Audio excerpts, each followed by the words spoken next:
Good evening. This is Maestro Cretella with the Dawn of War 2 Retribution Elite Modcast. Today, we have a 1v1 on Judgment of Carrion. Our first player today is none other than Maestro Cretella, playing as Sindri, Trollface, Chaos Sorcerer. The Chaos Sorcerer is a spell-casting hero. He has spells for damage, for teleporting, for manipulation and disabling. And that's our Chaos Sorcerer. Our other player today is Lucidic, playing as the Force Commander. Force Commander is a tanky melee hero. He's kind of like, I consider him a little bit one-dimensional. He's a fairly simple hero in my opinion. But, yeah, he can punch vehicles, he can disrupt things with his Thunderhammer, and all that stuff. Alright, so right here, we've got a 1v1 between me and Lucidic.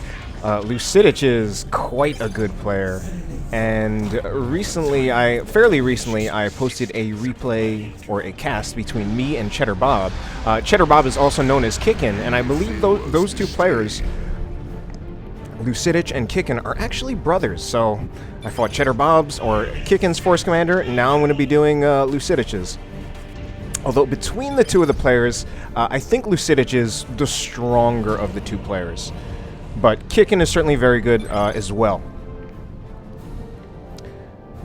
Now, this is a matchup that I constantly say how hard it is. It's generally agreed on by people who play the Sorcerer, as well as even by people who don't, that it's a pretty hard matchup. Although, that being said, I've actually been doing pretty well in it lately. Right now I'm going for the noisy build. I've got 3 heretics. That allows me to very cheaply put 3 squads out on the field, as well as I get a lot of ability to control the map. Right now I'm putting some power pressure on, and right now I'm actually idling. But you definitely gain an early edge, I think, in the very early game. I think there's something that's very advantageous about triple heretics, just because of the fact that you're putting out triple melee units. You can exert a lot more pressure, you can advance a lot more, you force your opponent to move back, especially Space Marines, who start out with not really any dedicated melee unit aside from their heroes, and they need to invest in shotguns if they want to have some kind of melee counter. Now, I do have a lot of spec chat. The triple heretic build, it certainly can bleed, and that's kind of inevitable, but it's just an inevitable consequence of getting this build. I don't really expect not to bleed. It's going to happen. I think the main concern is really trying not to bleed from my Chaos Space Marines. The heretic bleed is pretty inevitable no matter how many heretics you get, and although it's obviously a lot of bleed if you get triple heretics, you still generally need heretics. 2 is really, I think, really important. 1 heretic squad, unfortunately, down prematurely and a little too early, and that was mostly me keeping them in a little bit too long. I'm definitely not on the level of players like Noisy and Tex, even though I try to imitate them and use their builds. But it certainly can be tough to micromanage the triple heretic build, especially because if you go triple heretics, you're probably not going to be getting aspiring champions, at least not in tier 1, and certainly not on all of your heretic squads, because that just generally costs too much investment in heretics. But now I've got Chaos Space Marines as well as Havocs, and I'm definitely bleeding a lot from those heretics, but I'm still exerting a lot of pressure. I'm generally winning on map control, despite Lucidic having a triple scout build, and I kind of noticed, man, he's got a lot of scouts. Scouts definitely give Lucidic map control for a lot of the same reasons that my heretics are giving me map control. He's just very cheaply putting 3 squads out on the field. And of course the scouts can move around quite quickly, which is part of why they're supposed to be used for map control. I Doom Blast there and then run the scouts off, or rather the heretics off. Getting the Doom Blast helps there, even though they end up retreating. It just suppresses the attacks a little bit. You get that burst damage from the Doom Blast, which actually does plasma damage, so it scales up against the tactical Marines, while really being good against anything. And, of course, the Force Commander is really an ever-present problem in this matchup. A lot of what's challenging about this matchup is the Force Commander himself, so I'm definitely going to rely a lot on this Havoc, and he actually looks like he overextended his Force Commander a little bit and just goes down from range fire. And of course the Chaos Space Marines can kind of pepper down the Force Commander a little bit from range, but usually the Chaos Space Marine damage is not going to be enough. Certainly not from just one squad of Chaos Space Marines. So the Havoc is really necessary to deal with that Force Commander. Otherwise, it's actually going to be me who's going to get pushed back a lot, and a lot of pressure is going to be exerted against me. We do have some Heretics, or rather some Assault Marines from Lucidic, and this spectator chat, which I know people have generally not really liked in excess of spectator chat. Also, I'm actually not really liking it in this particular instance, since I feel the spectators don't really quite understand what's going on and don't questioning choices on both of our sides. Whereas I think the choices we're making on both sides are pretty good, both the Triple Heretics as well as the Assault Marines. Anyway, some Heretics right here bleeding a lot, and I'm kind of going for map control. I'm really paying for map control. I'm literally paying for map control. And I lost another Heretic squad, very unfortunately. Unfortunately, this time I think I just wasn't paying attention, cutting it really close here as well. But luckily, there are only scouts here. Where did that Force Commander come from? I feel like I didn't even see him. Nearly lost another Heretic squad, and did in fact lose another Heretic squad. But the map control is still pretty significantly in my favor. And that's part of what you can actually get with the Triple Heretic build. And I'm making it to Tier 2 first. I think I made it to Tier 2 first, despite the fact that I put down my generators later. And I think that's kind of a testament to how much better my map control was. I basically just now have a full power farm. I only had the node and one generator. I think Lucidic had his down earlier, although he was in the middle of building this one right here. But map control starting to go back in Lucidic's favor. I beat him to Tier 2, but not by much.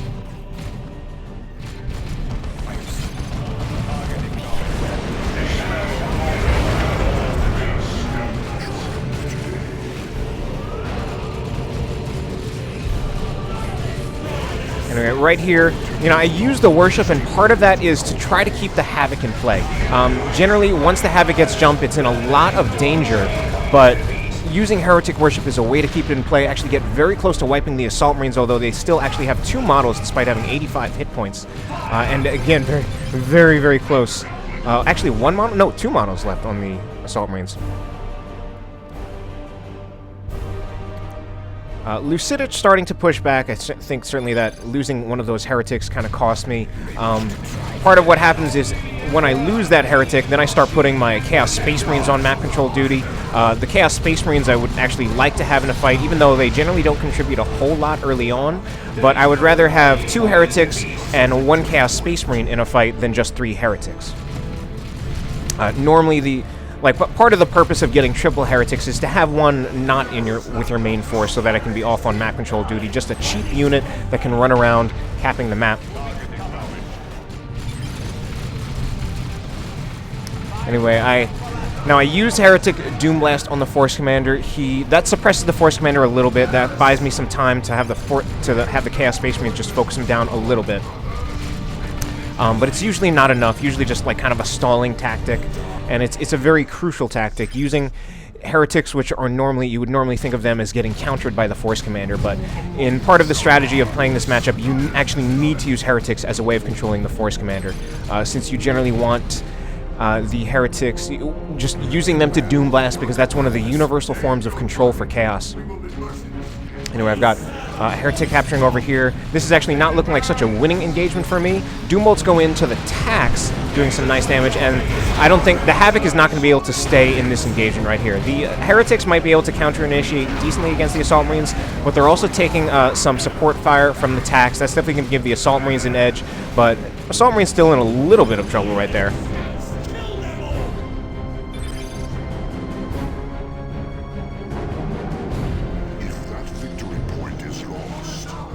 Now I'm getting a Dreadnought, and again, I've got some spec chat that I'm not terribly fond of. Of course, Dreadnoughts generally get countered pretty hard by the Force Commander's Power Fist, but part of the problem with, I think, the Chaos Tier 2 and also the Sorcerer in general is pretty much everything in the Chaos Tier 2 gets countered by the Force Commander. The Dreadnought, though, it works out pretty well. It's generally a strong Tier 2 purchase because it does a little bit of everything. And part of that little bit of everything that it does is that it gives you some extra ranged fire. So I actually can use it a bit against the Force Commander. With basically just with that starting autocannon. That's a tool that I have against the Force Commander when there really aren't that many tools. And the better tool actually would be for just dealing with the Force Commander, the better tool would be getting another squad of Chaos Space Marines. But I want something that does a little bit more than that. The Chaos Dreadnought threatens just about everything. It threatens the Assault Marines, threatens the Tacs, threatens the Scouts. So it really just does a little bit of everything. That's kind of what I need, and it is, of course, a vehicle, so it carries that threat of being a vehicle. Right now, I'm actually choosing not to engage Lucidic directly. I feel like he's in a stronger position with Devastators, with Tactical Marines, and so I kind of force the issue on him by hitting his generators instead, and especially hitting his generators with my vehicle. Unfortunately, I don't have my vehicle in a very good position, slightly path blocked by the Scouts, but I also use the Warp Global to get another Heretic squad in here very quickly, and then, yeah, pretty much using the Chains of Torment there made his Tactical Marines pretty easy prey for my Heretics. We do have a Power Fist Force Commander, and that's just something I'm going to have to try to deal with. And we even have a... I even decided to get the Sigil of the Rift as a way of helping to deal with the Devastators. Unfortunately, I lose another Heretic squad. Just... Unfortunately, kept them in there too long against that Force Commander. Really should have gotten them out of there earlier. Force Commander now actually getting the Iron Halo, which is definitely going to be quite a pain in the ass. And here the Force Commander's going for the Chaos Dreadnought, but that's actually not such good news for him, because I had him going into Havoc Fire, and I'm actually going to take him out here using the Dark Flames Global. And of course, this Havoc is absolutely crucial, and you can see the way that I'm often backing into that Havoc once the Force Commander starts approaching. So, unfortunately now, I'm in a really bad position, having lost so many Heretic squads. I think this is around the time that I probably maybe should have gotten a champion upgrade. Well, I do have a champion upgrade on one of the squads, and I think I actually had a champion upgrade on one of the squads that I lost. So I think that was part of the problem. The Dreadnought is now in a lot of trouble. However, unfortunately, the Warp Global is on cooldown because I used it offensively to win that engagement before with those Heretics. The Tacs are chasing, so I'm going to set up the Havoc in a position where the Tacs shouldn't be able to do much, though it should be able to run into the suppression. They get one more missile left, and I actually have my Chaos Dreadnought with only 14 hit points left, so it's in a lot of trouble. I'm trying to set up the Havoc, but unfortunately the Devastator set up just right in time to actually finish off my Dreadnought.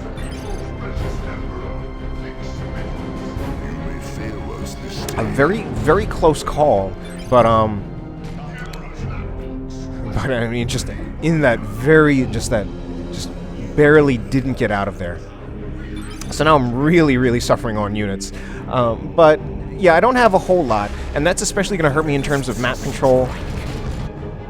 Now, Lucidic does have a lot of units, but he's got a lot of scouts, although he's going to make them scale a little bit better by getting triple snipers, which is definitely going to bleed me a little bit. If not a lot, and I've already been bleeding. Here we go, though. The Chaos Heretics are just going to approach the Devastator. Now that the Devastator is just a las cannon, it can't actually stop the Heretics from approaching. Now, to compensate for the fact that I don't have much of an army, I'm going to be using the Summoning Circle Global as a way to basically just to help out. That thing actually does quite a lot in the middle of an engagement and also reinforces my Heretics, so both I get a lot out of the Bloodletters as well as reinforcing my Heretics. Now here I'm going to... The Force Commander is chasing again, and he's a pain in the ass. I actually, in some ways though, I feel like the Iron Halo isn't that great of a choice, or it's not the best choice. I think the Teleporter Pack is actually a lot harder. Is actually a lot harder for the Sorcerer to deal with. And I'm still actually able to control the Force Commander a little bit by... basically by baiting him into the Havoc firing arc. And that Havoc is always just kind of standing back, and once the Force Commander starts approaching, I just have them, bait the Force Commander into the Havoc firing arc. Bloodletter teleport going in. That's actually going to be pretty dangerous for the scouts with how relatively little health they have, especially with Lucidic, leaving them out there with not full hit points, and that's pretty risky. Luckily for him, the scouts have melee resist. Otherwise, I think one of them would have gotten wiped in that engagement. He's now hitting power, although we're getting kind of late in the game. But yeah, I mean, that can still definitely be pretty good. But all right, so I'm going to set up, going to try to intercept him right here. Bloodletter's going to jump in, and I've kind of got him a little bit pincered. I'm actually having my Bloodletters just walk in, and I should probably use Worship so that I can have my Bloodletter start regenerating health. And he actually just retreats the Assault Marines out of there. He did not have enough energy for Merciless Strike. And now I'm back on the cap. I've only got 4 squads to Lucidic's 6. But I'm managing to stay in the game.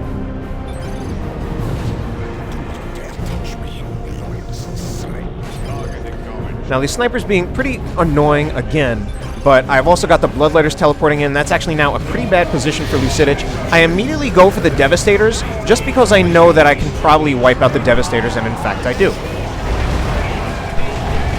And now I'm going for the Scouts. I think if my Heretics had just gotten there a little bit quicker, they would have gotten out of there, but this last Heretic model is actually last Scout model is actually pretty tough, and I think I got hit by a direct missile hit by those Bloodletters.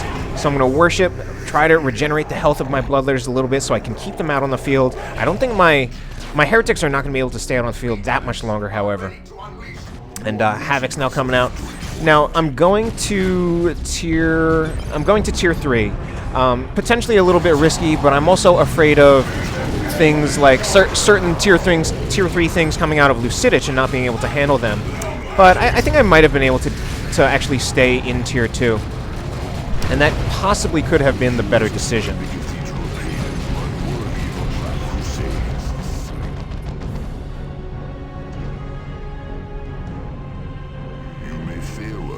I'm going to send the Chaos Space Marines for a back cap. Unfortunately, I'm losing a ton of Havoc models.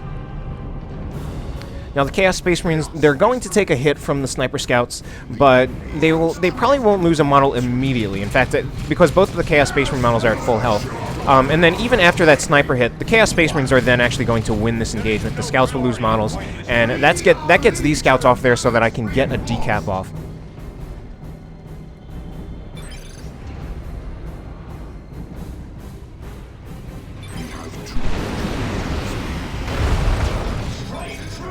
Chaos Space Marines in a little bit of trouble. I had actually kind of forgotten about them there, and I had pressed retreat in a little bit of a panic, nearly losing my Chaos Space Marines right there.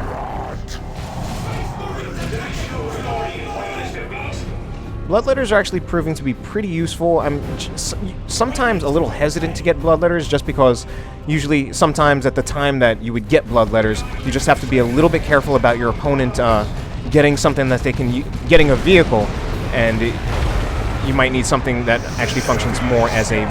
That being said, I've got some Subjugate, and that is also a way to kind of put myself back in as far as my squad count a little bit.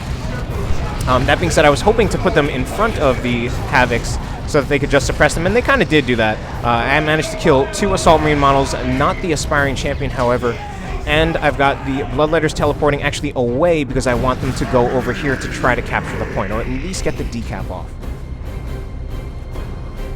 Now, Lucidic apparently has massive resources, and he's floating tremendously, and I guess he's just not entirely sure what to get. He could orbital me, apparently. He could get a Land Raider. He could get Terminators as well.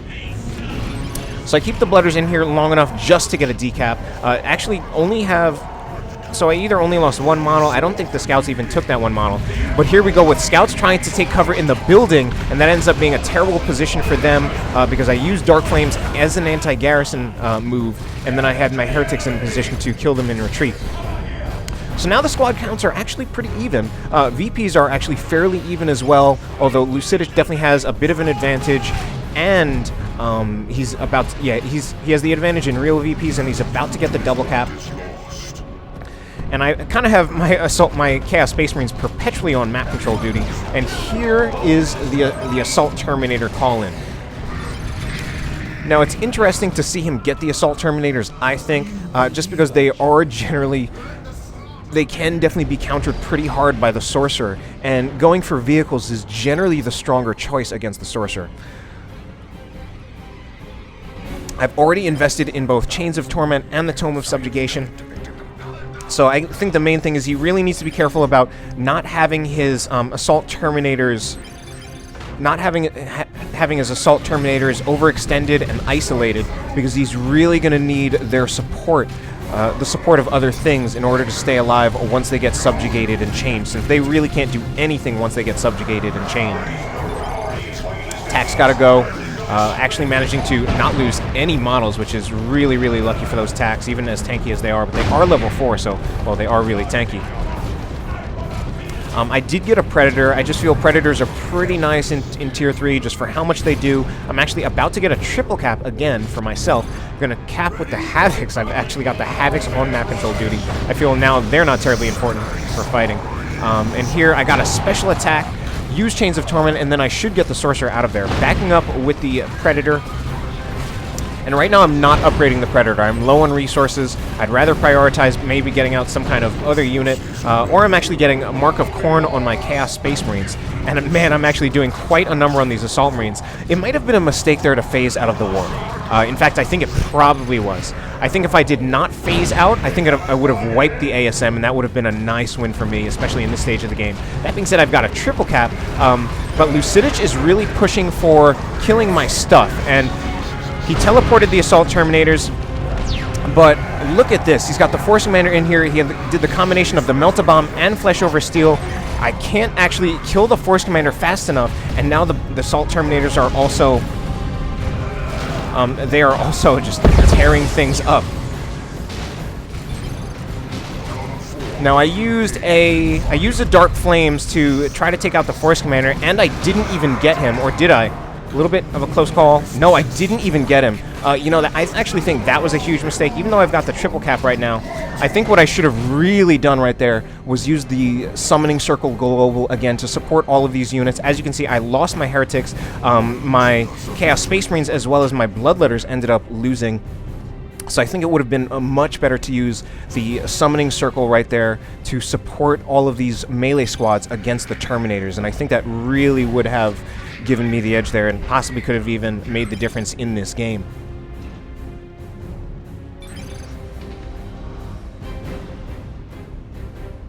Anyway, it's 89 VPs for me, 49 for Lucidic. Chaos Space Marines are just going to run in, replacing the Aspiring Champion. Bloodletter's teleporting in as well, and I'm actually going hard for the Scouts. But I think, and then I subjugate the Terminators again. He's actually very wisely using the speed on the Librarian to try to get him out of there safely. Which is actually a pretty nice and smart play. I use Chains of Torment. Unfortunately, after activating Chains of Torment, my Sorcerer immediately runs in to try to attack the Terminators when I really want him to cap. Now, the Bloodletters and the Khorne Space Marine is going to do a lot of damage, but the Assault Terminators are so tough, and they actually managed to wait out the time of that. Bloodletters now teleporting away again because I want them to try to capture the point, really running low on VPs, and I tried to go for the Plasma Cannon Devastator right here, but now my Khorne Space Marines are in a huge amount of trouble, and I lose the Sorcerer, 44 VPs to 47. And I actually find it really impressive the way Lucidic is keeping these Scouts in the field. I mean, normally I think most players right here would have just retreated these Scouts out of here. And it's such a good play because, first of all, I can't really afford to pursue those Scouts too much, and at the same time, he's able to run them out of there because they're faster. They've got speed 6.5. And now I'm just in a really tough position, and yeah, that actually is pretty much GG. Tried using a Bloodletter summoning, but that's just too little too late. And that ends up being the game in Lucidic's favor. Pretty tough game, and this was definitely an opponent that I was pretty scared to play against. I was hosting a 1v1 lobby, playing some games. Phoenix passed through, Dr. I Cure You with my Kukri passed through, and I traded some games with them, and then this beast came in. But I did a lot better than I thought, and I enjoyed it very much. Enjoyed casting it. I apologize for the spectator chat. I kind of feel like they didn't really know what they were talking about. But in any case, hope you enjoyed the cast. Have a good night.